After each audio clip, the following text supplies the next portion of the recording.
السلام علیکم دوستو آج 23 دسمبر 2019 سوموار کا دن ہے۔ دنیا کی بڑی بہترین اپڈیٹس میں آج آپ سنیں گے کہ اشرف غنی دوسری مرتبہ افغانستان کے کٹ پتلی صدر منتخب، ملیشیا، ایران، ترکی، قطر کا گولڈ میں تجارت کرنے کا فیصلہ، نریندر مودی پر جان لیوا حملہ آئندہ 2 یا 3 دن میں متوقع، بھارتی میڈیا، بھارت میں ہر طرف احتجاج ہی احتجاج، کوالالمپور میں شریک ممالک اربوں کے بغیر آگے نہیں بڑھ سکتے، متحدہ عرب امارات، ایران کا جوہری معاہدے سے دستبردار ہونے کا فیصلہ، بھارتی جنرل کا DGISPR جنرل آصف غفور سے سیکھنے کا مشورہ، امریکہ کا خلا میں بھی فوج بھیجنے کا فیصلہ، حکومت کا باہر سے ایک موبائل فون سیٹ بغیر ڈیوٹی لانے کی اجازت دینے پر دوبارہ غور، پاک فوج کی جوابی کارروائی پر بھارتی چوکیاں تباہ اور متعدد فوجی ہلاک، 32 سالہ خاتون سو کر اٹھی تو وہ 15 سالہ بچی بن چکی تھی۔ تو آئیے دوستو چلتے ہیں اب خبروں کی ڈیٹیل کی طرف، لیکن اس سے پہلے اگر ہو سکے تو اس چینل کو لائک اور سبسکرائب ضرور کیجیے گا، شکریہ۔ دوستو افغانستان کے صدارتی انتخابات کے نتائج کا اعلان کر دیا گیا ہے، جس کے مطابق اشرف غنی دوسری مرتبہ ملک کے صدر منتخب ہو گئے ہیں۔ جنگ زدہ افغانستان میں رواں برس 28 ستمبر کو صدارتی انتخاب کے لیے پولنگ ہوئی تھی، جس کے ابتدائی نتائج کا اعلان اب کیا گیا ہے۔ جاری کردہ نتائج کے مطابق اشرف غنی 50% سے زیادہ ووٹ لے کر دوبارہ صدر منتخب ہوئے ہیں، جبکہ ان کے حریف عبداللہ کو 39% ووٹ ملے ہیں۔ پچھلے صدارتی انتخابات میں بھی دونوں کے مابین مقابلہ ہوا تھا اور اشرف غنی کے صدر منتخب ہونے پر عبداللہ نے دھاندلی کے الزامات عائد کرتے ہوئے نتائج تسلیم کرنے سے انکار کر دیا تھا۔ افغانستان میں سنگین سیاسی بحران کے پیش نظر امریکہ سمیت دوسری عالمی طاقتوں نے مداخلت کرتے ہوئے دونوں کے مابین شراکت اقتدار کا معاہدہ کروایا تھا، جس کے تحت اشرف غنی صدر بنے اور عبداللہ کو چیف ایگزیکٹو کا عہدہ ملا تھا۔ دوستو کوالالمپور میں 18 سے 21 دسمبر تک جاری رہنے والی کانفرنس اختتام پذیر ہو گئی ہے۔ ملیشیا، ایران، ترکی اور قطر نے معاشی پابندیوں سے بچنے کے لیے گولڈ میں تجارت کرنے کا فیصلہ کیا ہے۔ اس کانفرنس میں مسلم امہ کو درپیش مسائل اور اسلامو فوبیا جیسے مسائل زیر غور آئے۔ ملیشین وزیر اعظم مہاتیر محمد کی جانب سے معاشی پابندیوں کا مقابلہ کرنے پر ایران اور قطر کی تعریف کی گئی۔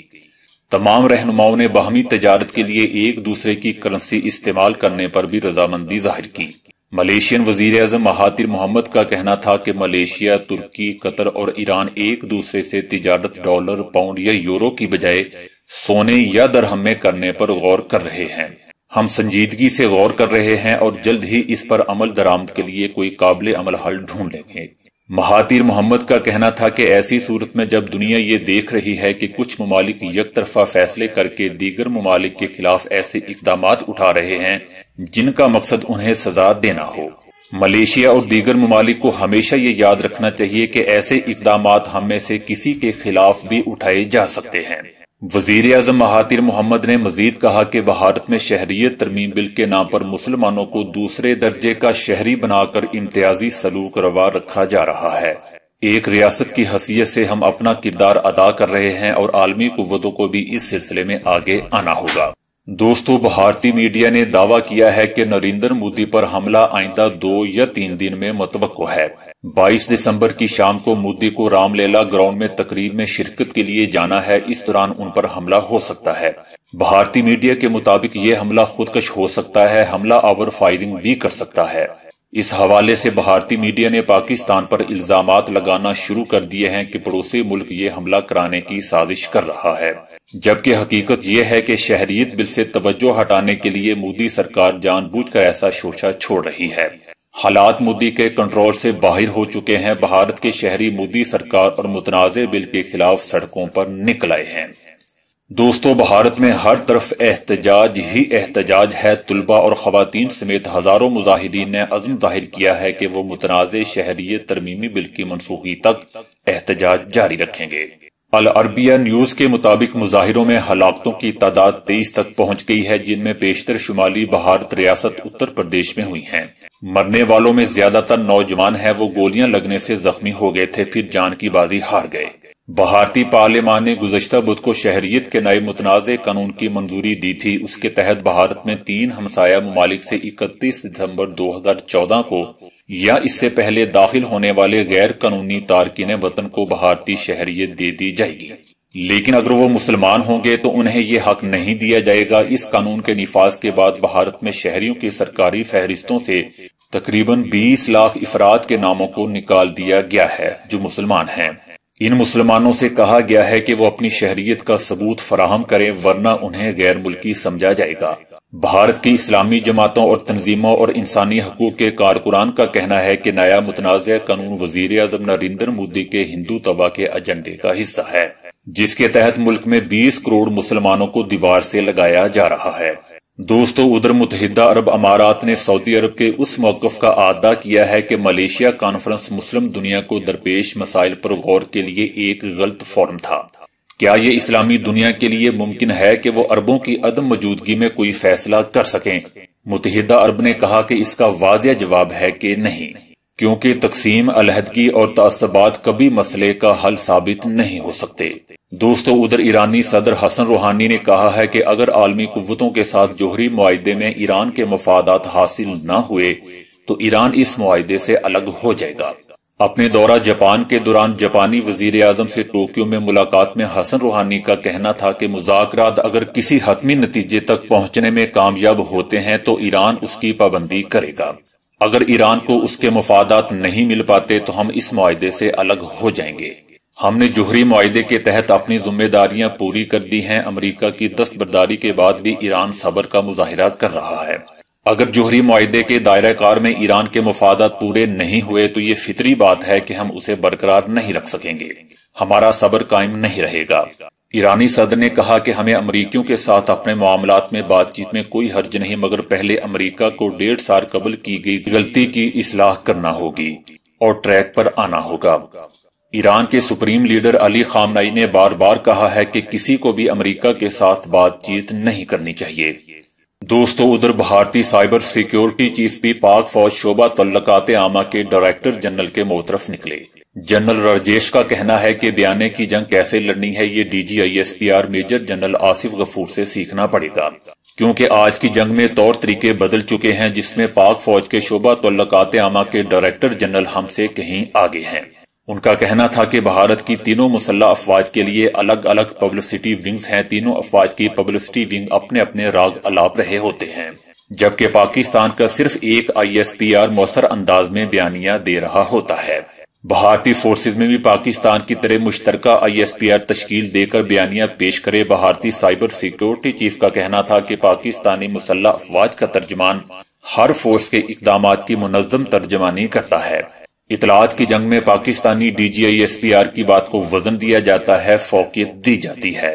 ان کا کہنا تھا کہ پاکستانی DGISPR وادی میں انسانی حقوق کی خلاف ورزیوں پر بات کرتے ہیں تو پورا یورپ ان کی بات کو توجہ دیتا ہے اور سنتا ہے۔ جب پاکستانی DGISPR خطے کو خطرات کی بات کرتے ہیں تو دنیا بھی خطرے کو محسوس کرتی ہے۔ جنرل راجیش کا کہنا تھا کہ بھارت کو بھی قومی سطح پر اس سمت میں دیکھنا ہوگا، ہمیں بھی اپنی فورسز کا منظم بیانیہ پیش کرنے کی طرف توجہ دینا ہوگی، کیونکہ آج کی جنگ میں طور طریقے بدل چکے ہیں جس میں DGISPR ہم سے کہیں آگے ہیں۔ دوستو، امریکہ کی جانب سے سپیس فورس یعنی خلائی فوج کے قیام کا آغاز ہو گیا ہے۔ گزشتہ 70 سالوں میں یہ اپنی نوعیت کی پہلی امریکی فوج ہے۔ امریکی صدر نے 2020 کے نیشنل ڈیفنس ایکٹ پر دستخط کر دیے ہیں۔ اس موقع پر صدر ٹرمپ نے دعویٰ کیا کہ انہوں نے امریکی سیکیورٹی سے متعلق اپنی سب سے بڑی ترجیحات میں سے ایک میں کامیابی حاصل کر لی ہے۔ صدر ٹرمپ نے کہا کہ خلا ترقی یافتہ اقوام کے درمیان نیا جنگی میدان بنتا جا رہا ہے اور یہ ہماری قومتی سلامتی کے لیے بڑے خطرات میں سے ایک ہے۔ انہوں نے کہا کہ خلائی میدان میں امریکی برتری بنیادی اہمیت رکھتی ہے، اگرچہ ہم اس میں باقیوں سے کسی حد تک آگے ہیں لیکن یہ نہ کافی ہے۔ بہت جلد ہم دیگر ممالک پر فیصلہ کن برتری حاصل کر لیں گے۔ مدار میں گھومنے والے تقریباً 2 درجن مصنوعی سیاروں کا انتظام امریکی فضائیہ کے اڈے سے چلایا جاتا ہے۔ فروری میں پینٹاگون نے اپنی ایک رپورٹ میں دعویٰ کیا تھا کہ چین اور روس نے ایسی ٹیکنالوجی کے حصول کی کوششیں شروع کر دی ہیں جن کے ذریعے کسی لڑائی کی صورت میں وہ امریکی اور ان کے اتحادیوں کے مصنوعی سیاروں کو تباہ کر سکتے ہیں۔ اس رپورٹ میں بتایا گیا کہ خلا میں کام کرنے والی امریکی آزادی کو سنجیدہ اور بڑھتے ہوئے خطرات لاحق ہیں۔ امریکی قوانین کا تقاضا ہے کہ 4 اسٹار جنرل جو چیف آف سپیس آپریشن کے نام سے اس فوج کی قیادت کرے گا وہ جوائنٹ چیف آف اسٹاف کا ایک رکن ہوگا۔ البتہ یہ بات امریکی صدر نے واضح کر دی تھی کہ پہلے برس اس فوج کی قیادت air force general John W Raymond سنبھالیں گے۔ 1947 تک فضائیہ بھی امریکی بری فوج کا حصہ ہوا کرتی تھی، بعد ازاں اسے الگ سے ایک محکمہ بنا دیا گیا تھا۔ دوستو، پاکستانی حکومت نے موبائل فون سیٹ کی درآمد پر عائد ڈیوٹی اور ٹیکسوں پر نظر ثانی شروع کر دی ہے۔ موبائل فون سیٹ کی ریگولیشن اوورسیز پاکستانیوں کو ایک موبائل فون سیٹ بغیر ڈیوٹی لانے کی اجازت دینے اور مقامی سطح پر موبائل فون سیٹ مینوفیکچرنگ کو فروغ دینے کے لیے خصوصی مراعات دینے کا اصولی فیصلہ کر لیا گیا ہے۔ ملک میں متعدد چینی کمپنیاں موبائل فون سیٹ مینوفیکچرنگ میں دلچسپی رکھتی ہیں۔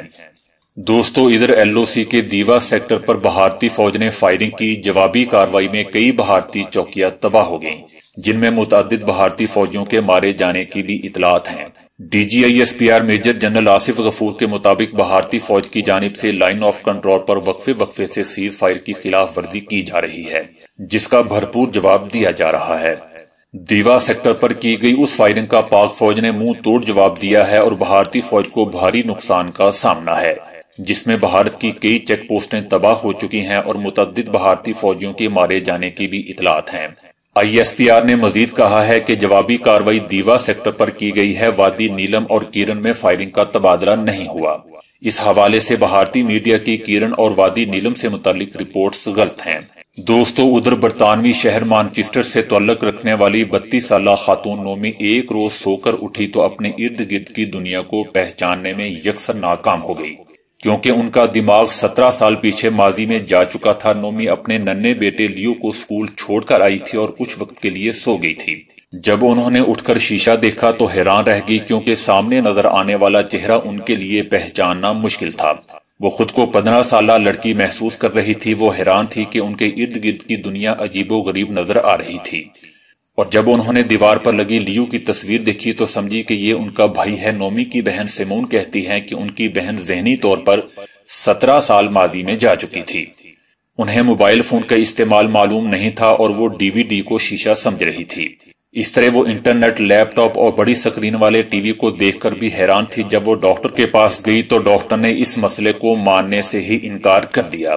بالآخر 5 سال گزرنے کے بعد 2013 میں ڈاکٹروں کو معلوم ہوا کہ وہ نفسیاتی عارضے ڈیسوسی ایٹڈ ایمنیزیا کا شکار تھی، جس میں انسان کی کچھ عرصے کی یادداشت غائب ہو جاتی ہے۔